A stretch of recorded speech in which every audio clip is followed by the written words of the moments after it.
Good evening class. अभी हम लोग बात कर रहे थे ईपीएस की, पोस्ट मर्जर ईपीएस की। उसी टॉपिक को कंटिन्यू करना है। बहुत ज़्यादा कुछ नहीं रह गया है आपके ये मर्जर एक्विजिशन में, तो वो सारी चीज़ें अभी हम लोग कवर करने वाले हैं। जैसे कि अगर मैं बात करूँ पोस्ट मर्जर ईपीएस की, तो जैसे कि मैंने बताया था, वो मतलब कि जब मर्जर हो जाता है उसके बाद ईपीएस पे क्या फर्क पड़ता है, वो चीज़ें यहाँ पर हम लोग, ठीक है, उसका फॉर्मूला भी हम लोग ऑलरेडी डिस्कस कर चुके हैं।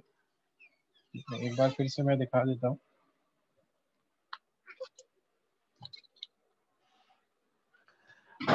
यहाँ पर क्या करना है, एक्वायरर्स नेट इनकम, यानी कि एक्वायरर मतलब जो इशू जो है एक्वायर कर रहे हैं दूसरी कंपनी को, ठीक है, जो भी कंपनी जो एक्वायर कर रही है दूसरी को वो एक्वायरर हो गई। उसके बाद जो टारगेट कंपनी मतलब जिसको एक्वायर किया जा रहा है, तो दोनों की net income plus minus incremental adjustments, वो मैंने बता दिया क्या होता है।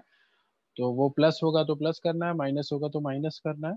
और उसके बाद उसको डिवाइड करना है एक्वायरर्स शेयर आउटस्टैंडिंग, मतलब जो एक्वायरर जो कंपनी है उसके जितने भी total number of equity shares हैं plus shared new shares issued, मतलब जो भी बिकॉज ऑफ मर्जर एक्विजिशन जो भी एक्वायरर है जो उसको total number of shares issue करने पड़े हैं, वो उसकी बात कर रहे हैं।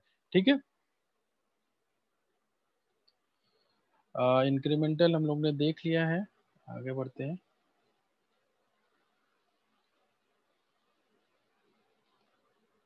हाँ, ये एग्जाम्पल है।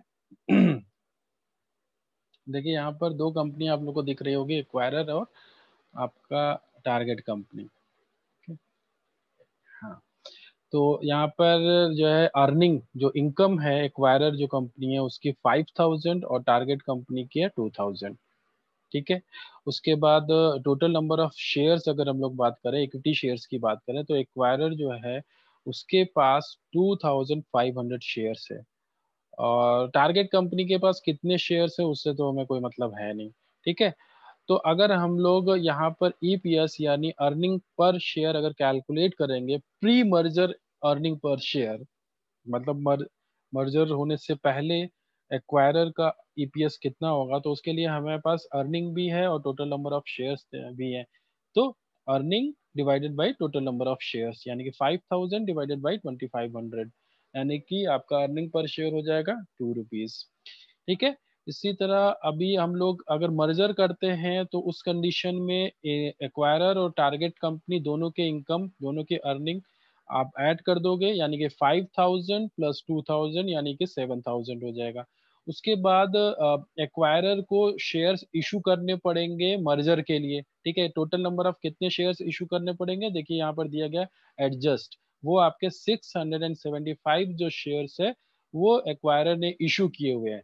ठीक है, ये न्यू इश्यूज हैं। क्यों क्यों इशू किए, मर्जर जब कंपनी मर्ज हुई तो जो भी टारगेट कंपनी के जो भी इन्वेस्टर्स हैं, जो शेयर होल्डर्स हैं, उनको ये शेयर्स इशू किए गए। ठीक है, और ये है किस कंपनी के शेयर, एक्वायरर जो है वो उसके शेयर्स है। ठीक है। तो अभी एक्वायरर के टोटल नंबर ऑफ शेयर्स कितने हो गए, पहले 2,500 थे, 675 वापस फिर से इशू किए गए। अच्छा, एक सेकेंड। हाँ बताइए आकांक्षा, क्या प्रॉब्लम है? सर एक बार फिर से आप बताएंगे एक्वायरर कौन सी कंपनी होती है और मर्जर कौन सी कंपनी? देखो, एक्वायरर मतलब जो कंपनी एक्वायर कर रही है। ठीक है, सपोज कंपनी ए कंपनी बी दो है, कंपनी ए ने बी को एक्वायर किया, मतलब और कंपनी बी मर्ज हो गई ए में, यानी अभी केवल जो एग्जिस्टेंस है वो कंपनी ए का है, बी का एग्जिस्टेंस खत्म हो गया और वो मर्ज हो गई ए में। ठीक है, तो यहाँ पर एक्वायरर होगा कंपनी ए और आपका टारगेट कंपनी हो जाएगी कंपनी बी। ठीक है।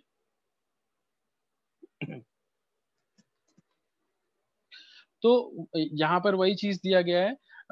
अभी इनकी जो टोटल अर्निंग है वो कितनी हो जाएगी, अगर एक्वायरर की बात करें तो इनके पास 5,000 इनके पास था, टारगेट कंपनी 2,000, दोनों को हम जोड़ देना है, ऐड कर देना है, यानी टोटल अभी आफ्टर मर्जर जो है इनका अर्निंग कितना होगा, 7,000।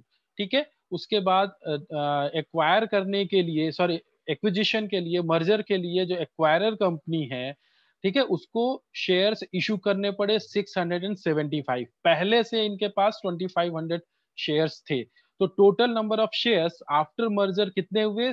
2500 प्लस 675 यानी 3175 शेयर्स। ठीक है, तो अभी यहाँ पर ईपीएस निकालना है, अर्निंग पर शेयर निकालना है। तो वही जो फॉर्मूला मैंने बताया था, यहाँ पर क्या करना है, फॉर्मूला कौन सा लगेगा, मतलब acquirer earning plus target company earning. ठीक है, एडजस्टमेंट्स कुछ है नहीं, डिवाइड किससे करना है, total number of shares of acquirer plus new issued shares. ठीक है, यानी कि 3175, यानी कि टोटल मिला के यहाँ आपको 7000 को 3175 से डिवाइड कर देना है। ठीक है, यानी कि आपका जो ईपीएस निकल के आएगा वो निकल के आएगा 2.20, यानी ये 10% से आपका ईपीएस बढ़ गया है। ठीक है, किसी को डाउट?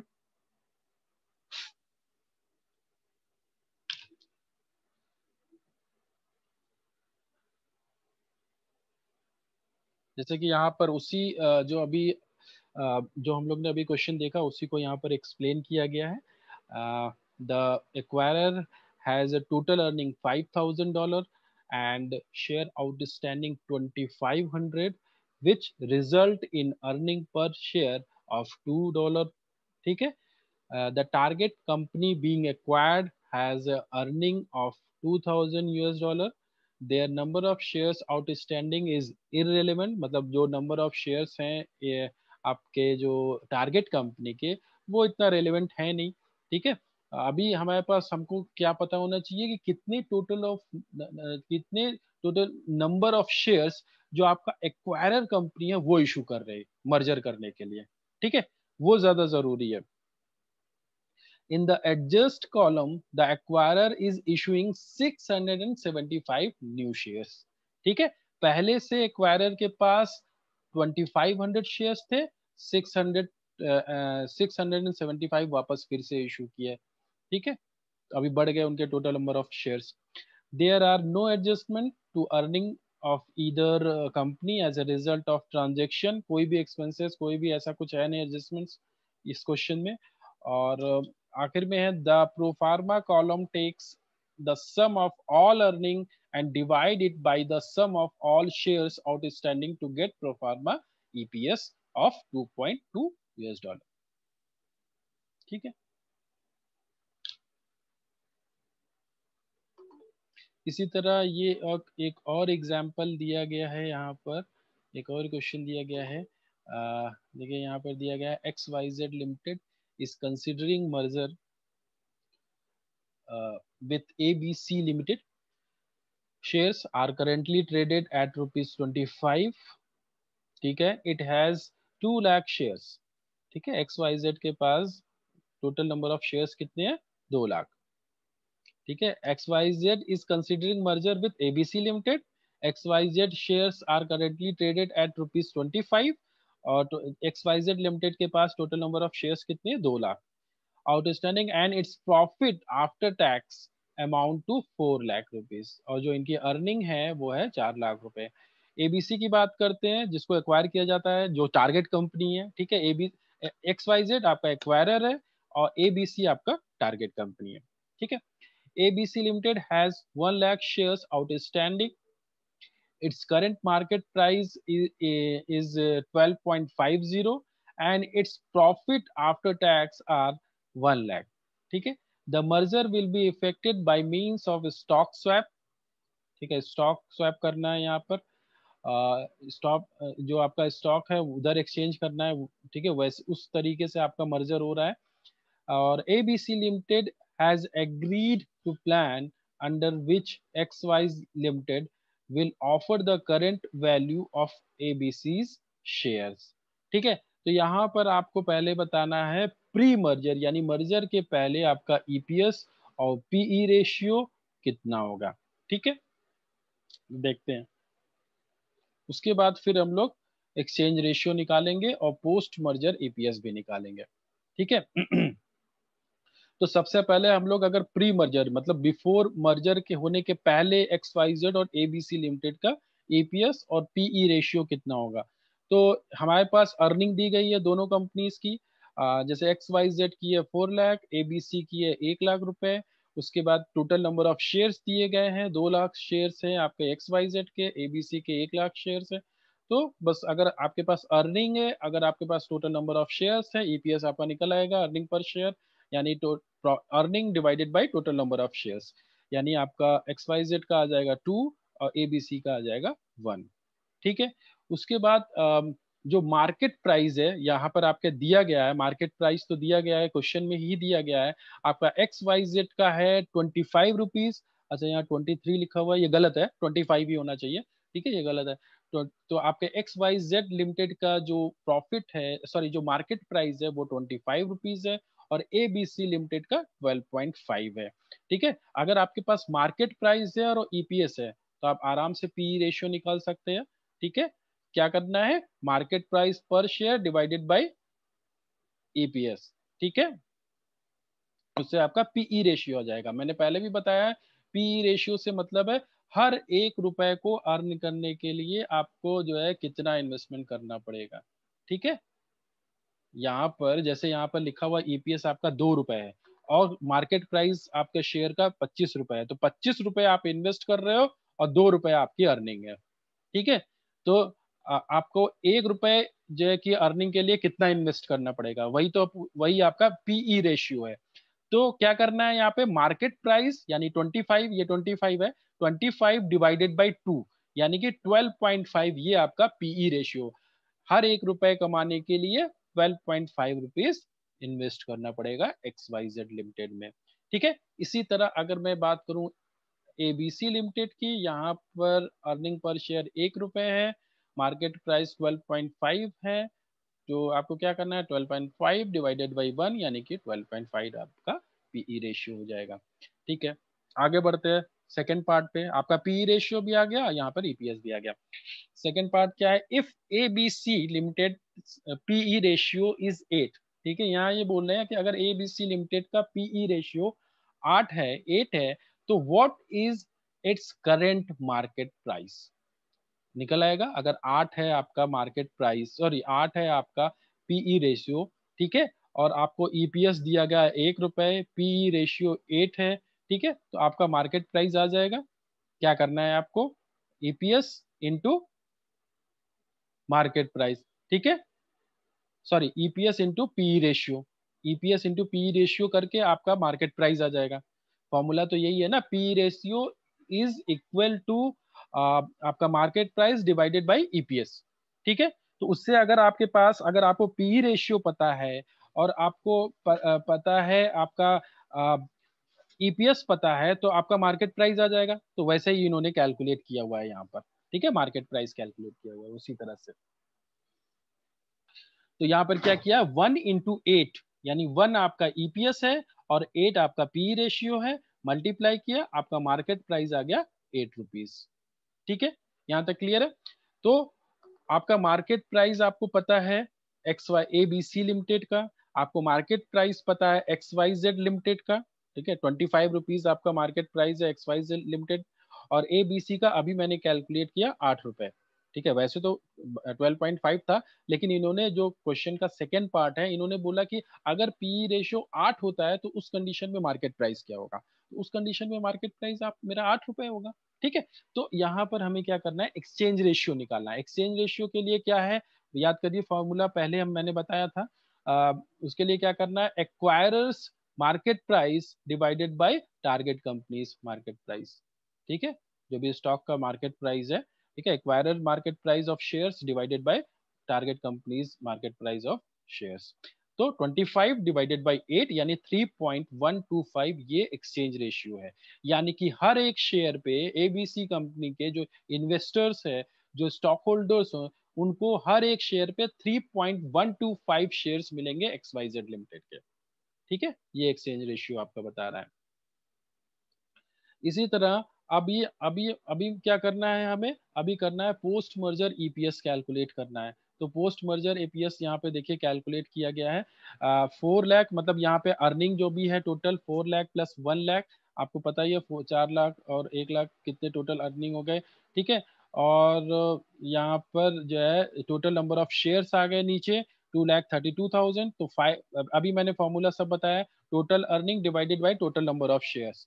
ठीक है, तो उस तरह से यहाँ पे डिवाइड किया गया, और आपका जो भी अर्निंग, आपका जो अर्निंग पर शेयर होगा, post merger earning per share होगा, वो होगा 2.16। ठीक है, तो वही चीजें यहाँ पर, वही फॉर्मूला जो अभी मैंने बताया था, वही सारे यहाँ पर यूज किए गए हैं। इस क्वेश्चन में हर एक चीज निकाली गई है, आपका एक्सचेंज रेशियो भी निकाला गया, आपका पी रेशियो भी निकाला गया है, आपका प्री मर्जर ईपीएस निकाला गया है, और पोस्ट मर्जर ईपीएस भी कैलकुलेट किया गया है। ठीक इसी तरह एक, अच्छा एक और चीज है यहाँ पर, रिटर्न ऑन इन्वेस्टमेंट। ठीक है, return on investment is another favourite calculation of the buyer. You can, बहुत ज़्यादा इंपॉर्टेंट ये है नहीं वैसे, you can calculate ROI by dividing company's earning by the buyer's purchase price. In other words, a company that generate 10 million US dollar in earning and cost of buyer, मतलब जो भी acquirer है उसको जो पे करना पड़ रहा है मर्ज करने के लिए, ठीक है, उसकी बात कर रहे हैं, वो बायर होगा। ठीक है, तो cost of buyer is 50 million US dollar, has has a 20% ROI।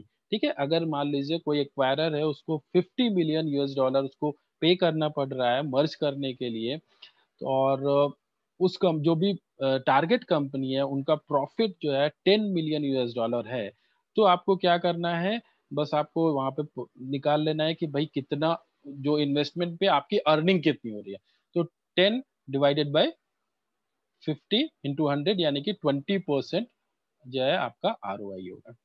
ठीक है,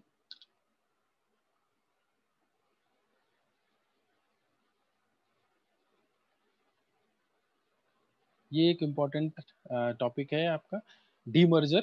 ठीक है, अभी तक हम लोग मर्जर की बात कर रहे थे, जहां पर दो अलग अलग कंपनी, दो या दो से ज्यादा कंपनी मिल जाते थे, ठीक है, और एक तीसरी कंपनी को फॉर्म करते थे, या एक कंपनी दूसरे को एक्वायर कर लेते थे। डीमर्जर से मतलब है जब एक कंपनी से कई कंपनियां बन जाती है। ठीक है, मतलब सपोज एक कंपनी है, वो कई तरह के प्रोडक्ट प्रोड्यूस कर रहे हैं, या कई तरह के एक्टिविटीज कर रहे हैं, उनको लग रहा है कि यार एक कंपनी में ही इतनी सारी एक्टिविटीज या इतने सारे अलग अलग प्रोडक्ट को प्रोड्यूस करना हमारे लिए पॉसिबल नहीं है, हम लोग ऐसा करते हैं, इसको अलग कर देते हैं। ठीक है, ठीक है, तो मतलब सपोज कंपनी ए है, उसने अलग अलग दो तीन कंपनियां बना दी, कंपनी ए को डिवाइड कर दिया अलग अलग दो कंपनी में, तो उसको बोलते हैं डीमर्जर। ठीक है, a demerger is when a company split off one और more divisions to operate independently और बी सोल्ड ऑफ। यहाँ दोनों चीजें हो सकती है, आप अलग कर दो, ओनरशिप खुद अपने पास रखो, लेकिन कंपनी को अलग कर दो, या फिर सेल कर दो, दोनों चीजें आपकी डीमर्जर में ही आएगी। A demerger can be defined as a transfer of company's business undertaking to another company. The source company, the company whose undertakings are being transferred is called demerged company। ठीक है, जो ट्रांसफर कर रही है company, ठीक है, जो split हो रही है कंपनी, उसको बोलते हैं demerged company. And the other company is often known resulting company, मतलब जो नई कंपनी जो बनी है उसको बोलते हैं resulting company, demerged company and resulting company. Okay, अभी किस तरह से डीमर्जर हो सकते हैं,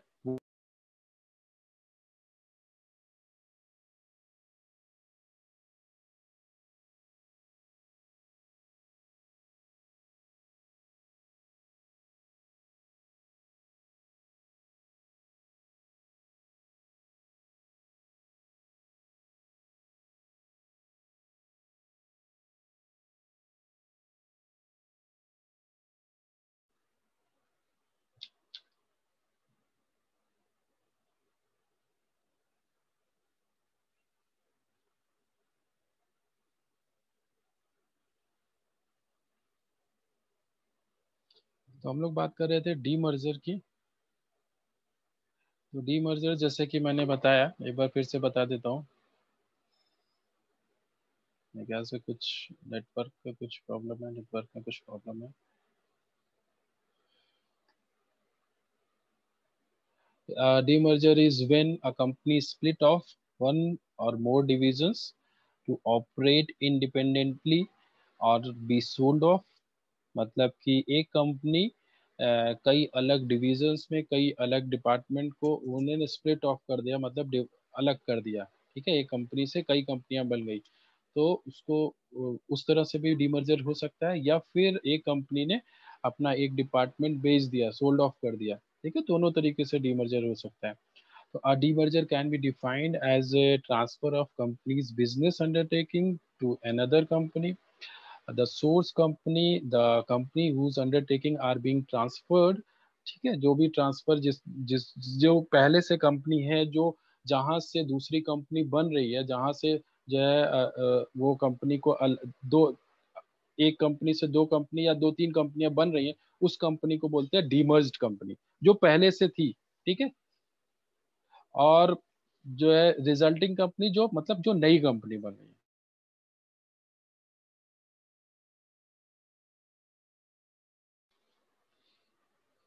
ठीक है,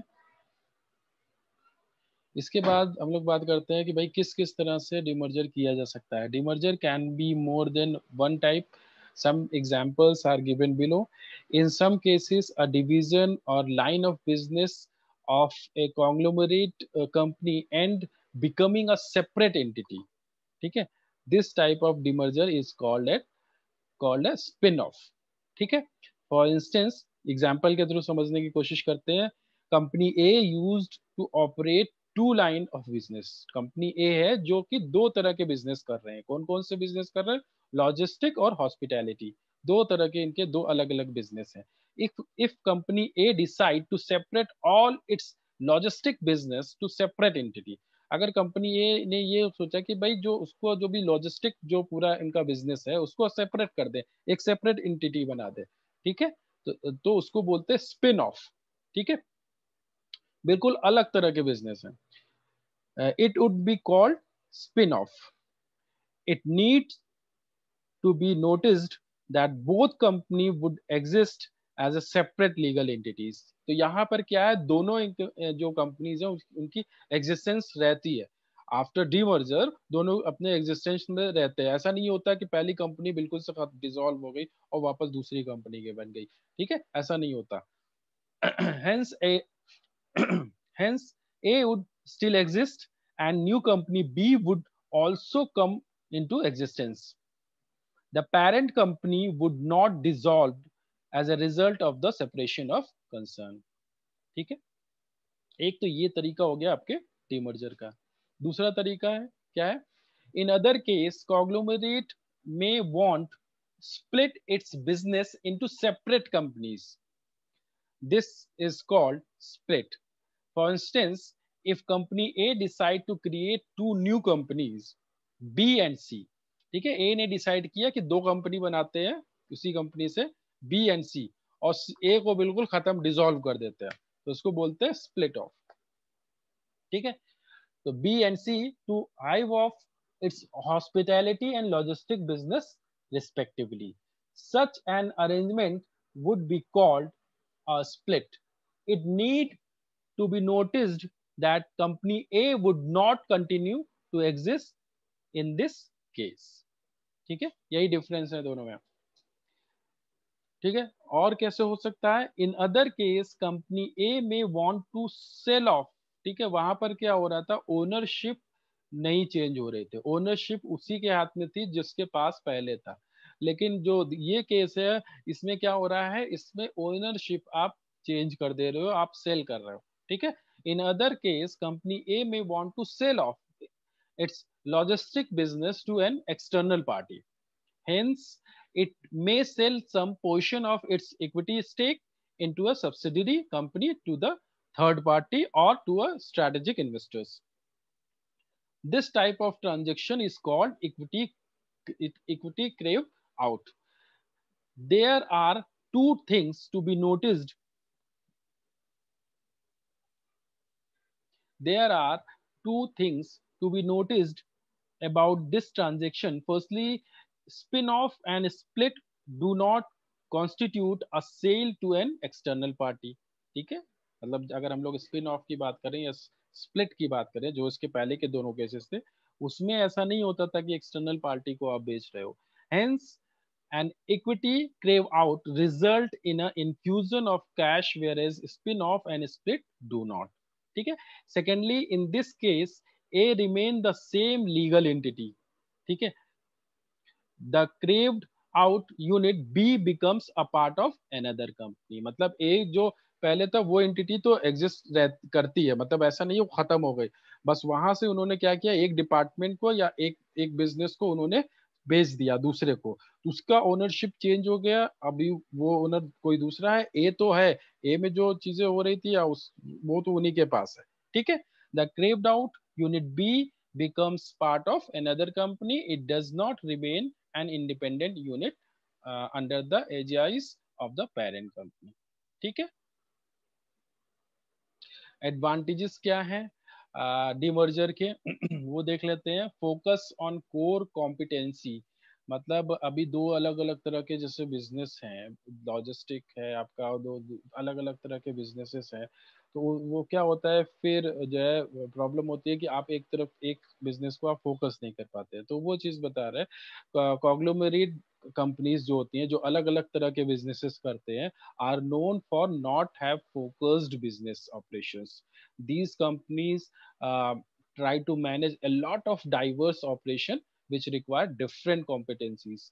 In several cases, these companies lose to competitors who have single-minded focus on any one particular line of business. The modern business environment is more about specialization. Journalists do not survive for a very long, ठीक है। तो ये चाहते हैं कि भाई आप बिल्कुल पूरी तरीके से फोकस्ड अगर नहीं रहोगे एक बिजनेस के तरफ, तो भाई इतना कंपटीशन है मार्केट में, तो आप सरवाइव नहीं कर पाओगे, ठीक है। तो जो है डीमर्जर करने से क्या होगा कि आपने डिवाइड कर दिया, आपने अलग अलग कंपनी बना दी, अभी आप एक एक एक बिजनेस की तरफ फोकस कर सकते हो, दूसरे बिजनेस के लिए अलग पूरी टीम है, अलग मैनेजमेंट है, ठीक है। आपके बिजनेस के लिए अलग पूरा मैनेजमेंट है, अलग पूरी टीम है, ठीक है, वो उधर फोकस करेंगे। तो इस तरह से आप जो है यहाँ पर क्या होगा, आप जो है उस एक बिजनेस को ज्यादा फोकस कर सकते हैं। The modern business environment is more specialization, generalist do not survive for very long. It is for this reason that it is important that companies need to focus on their core competencies. This reasoning has led many conglomerate and streamline their operations, and demerger has been a major tool used during the process. और क्या है accountability, accountability की अगर हम लोग बात करें management accountability, तो वो भी जो है अभी जो है भाई सबके लिए अलग अलग मैनेजमेंट है, अलग अलग टीम है, तो वो अपने सब लोग अपनी अपने बिजनेसेस के लिए वो अकाउंटेबल है, ठीक है। पहले क्या एक में था तो एक ही पूरी जो मैनेजमेंट है वो हर एक बिजनेस के लिए अकाउंटेबिलिटी उनकी होती थी, मगर अभी क्या स्प्लिट कर देने से सबकी अपनी सेपरेट एंटिटीज हैं, ठीक है। तो when companies are split off, the management of each company has its own balance sheet, ठीक है, सबका अपना बैलेंस शीट है, सबका अपना प्रॉफिट है, ठीक है। अभी पहले क्या होता था सबका मिला के प्रॉफिट अभी पता चल रहा है कि हाँ हो रहा है अभी, लेकिन हो सकता है कि उसमें जो भी कुछ बिजनेस है जो आपको लॉस प्रोवाइड कर रहे हैं, मगर ओवरऑल हम देख रहे हैं तो प्रॉफिट हो रहा है, तो हमें लगता है कि बिजनेस अच्छा चल रहा है, मगर स्प्लिट कर देने से आपको पता चल जाएगा कि हाँ ये कंपनी में आपको लॉस हो रहा है, इसमें प्रॉफिट हो रहा है, ठीक है। तो वो चीज यहाँ पे बोल रहे हैं। As a result it is not possible for certain entities in the group to live as a parasites of the earning of other entities. The management of each companies becomes accountable for its own financial results. Also, management tend to have more control over their operations. They have the right to make their own investment and even raise fund from the market on their own account. ठीक है, अभी जो management है उनको खुद से अपनी company के लिए अपने बिजनेस के लिए उनको फंड रेज करना है, उनको जो है वहां से फाइनेंस मैनेज करना है, उनको उसको कंट्रोल करना है, वहां से प्रॉफिट ला कर देना है। हर एक मैनेजमेंट का अपना अलग टारगेट होगा, ठीक है। ऐसे क्या था सब अगर एक थे तो वहां पे प्रॉब्लम होती थी, ठीक है। जब एक ही आदमी को कई बिजनेस में डील करना है तो वहां पे वो सबके लिए अगर रिस्पॉन्सिबल है तो वो फोकस्ड भी नहीं होगा, और अकाउंटेबल सबके लिए होने की वजह से क्या होगा, वो कुछ जो बिजनेसेस है उनको निगलेक्ट भी कर सकता है। इसी तरह और जो दूसरा क्या और क्या एडवांटेजेस हैं देखते हैं। अगला point, increase the market capitalization. ठीक है, in many cases demerger are used to create stock market value. Investors have more visibility over the operations and cash flow of a firm that has been spun off. This enables them to make better investing decisions. Investors are willing to pay a premium for a better information, for this better information. As a result, spinning off unit to form separate legal entities does result in increased market capitalization for the group as a whole. तो ये investor के बारे में बात कर रहे हैं कि इन्वेस्टर्स प्रेफर करते हैं कि भाई जहाँ पर जो ऐसी ऐसी कंपनीज को, ठीक है, जो फोकस्ड हो, जहाँ पर एक ही मैनेजमेंट है, जो अकाउंटेबल हो, तो उधर और फिर इसलिए वहाँ पर जो इन्वेस्टर्स भी उसको प्रेफर करते हैं। तो आपको आप अगर इन्वेस्टर्स उधर प्रेफर करें तो आपका मार्केट जो कैपिटलाइजेशन है वो भी इंक्रीज हो सकता है। ठीक है, तो ये सारे एडवांटेजेस थे आपके डीमर्जर के।